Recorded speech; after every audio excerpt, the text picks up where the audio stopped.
President-elect Donald Trump has pledged to lower corporate tax rates. If that change happens, what companies might benefit the most and you could benefit from? Welcome to Trading Nation. I'm Brian Sullivan.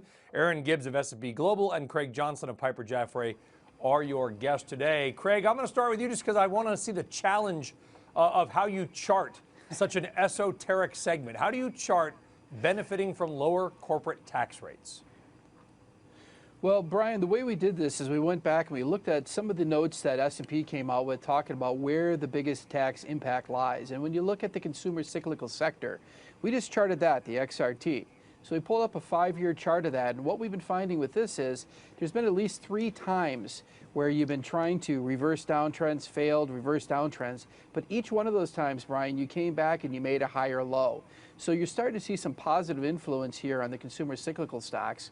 And then I'd also just mention that not only are you seeing corporate taxes doing better, but if we do see tax rates come down, don't forget that the consumer is about 2/3 of the economy is consumer driven. And I would think other things inside of the consumer space, such as restaurants, will also be a natural beneficiary of lower tax rates on that side of the house too. Okay, and I noticed a nice reference to S&P because Erin Gibbs just happens to work for us. It's amazing how this works out in television, is it not, Erin? Who do you guys at S&P have you figured it? So I looked at average effective tax rates for the past year, and consumer discretionary has the second highest effective tax rate out of all the sectors in the S&P 500. And when you really drill into it, it's the retailers that get hit the hardest. They pay an average of about 35% in tax rates, versus the S&P 500 that averages about 27. So we're talking, a 40% difference, 40% more in taxes. So, and that's total taxes. But if we see a decrease, particularly on the federal level, it's those retailers that could really benefit, and we could look at a much better hit for the next 2 years. Also, just fundamentally, we're looking at maybe 15% earnings growth in the retailers. 2017 just looks like a good year fundamentally, even without any tax benefits. So we see that as a place to look for going into next year. So we could see the job market get better, which causes generally wages to go up. Retailers maybe get their corporate tax rate lowered, and earnings go up. It sounds like you're laying the groundwork for what could be a good year for retail stocks, Erin. It could finally be a good year for retail stocks, finally. And Craig, last word to you. Are you a bull on retail?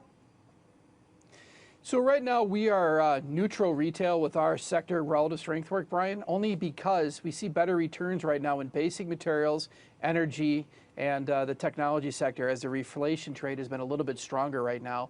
But there are some good-looking stocks inside of retail, to be fair. Okay, some good-looking stocks. This is Craig Johnson from the home of Target, and literally you're based next door to Target's headquarters, Craig. I know where you live. Craig Johnson, thank you very much. Erin Gibbs, appreciate that. Thank you very much. We're watching retail and corporate tax rates. Thank you for watching Trading Nation. I'm Brian Sullivan. We'll see you soon.